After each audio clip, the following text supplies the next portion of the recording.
सियार की रणनीति। एक जंगल में महाचतुर नामक सियार रहा करता था। एक दिन जंगल में उसने एक मरा हुआ हाथी देखा। उसकी बाँछें खिल गई। मरे हुए शरीर पर दांत गड़ाया, पर चमड़ी मोटी होने की वजह से वह हाथी को चीरने में नाकाम रहा।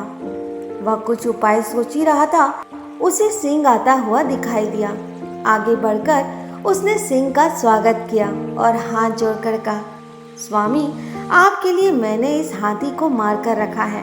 आप इस हाथी का मांस खाकर मुझ पर उपकार कीजिए। सिंह ने कहा, मैं तो किसी के हाथों के मारे गए जीव को नहीं खाता हूँ, इसे तुम ही खाओ। सियार मन ही मन खुश तो हुआ, पर उसके हाथी की चमड़ी को चीरने की समस्या अब भी हल नहीं हुई थी। थोड़ी देर में उस तरफ एक बाघ आता हुआ दिखाई दिया। बाघ ने मरे हाथी को देखकर अपनी ओठ पर जीभ फिराई। सियार ने उसकी मंशा भांपते हुए कहा, मामा, आप इस मृत्यु के मुंह में कैसे आ गए?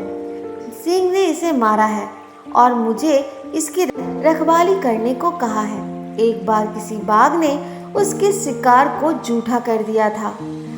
तब से आज तक वे बाघ जाति से नफरत करने लगा है। आज तो हाथी को खाने वाले बाघ को वह जरूर मार गिराएगा। ये सुनते ही बाघ वहां से भाग खड़ा हुआ, पर तभी एक चीता आता हुआ दिखाई दिया। सियार ने सोचा, चीते के दांत तेज होते हैं, कुछ ऐसा करूं हाथी की चमड़ी भी फाड़ दे और मांस भी ना खाए। उसने चीते से कहा, प्रिय भांजे, इधर कैसे निकले? कुछ भूखे भी दिखाई पड़ रहे हो। सिंह ने इसकी रखवाली मुझे सौंपी है, पर तुम इसमें से कुछ मांस खा सकते हो। मैं जैसे ही सिंह को आता हुआ देखूंगा, तुम्हें सूचना दे दूंगा। तुम सरपट भाग जाना। पहले तो चीते ने डर से मांस खाने से मना कर दिया, पर सियार के विश्वास दिलाने पर राजी हो गया।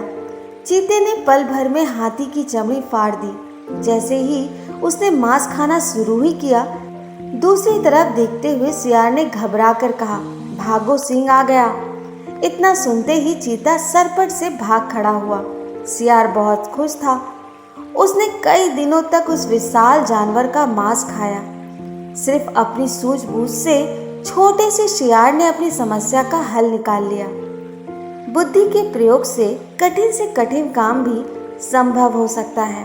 तो दोस्तों, आज की ये कहानी कैसी लगी कमेंट बॉक्स में ज़रूर बताएं। और हाँ, मेरे चैनल को लाइक, शेयर, सब्सक्राइब करना ना भूलें। धन्यवाद।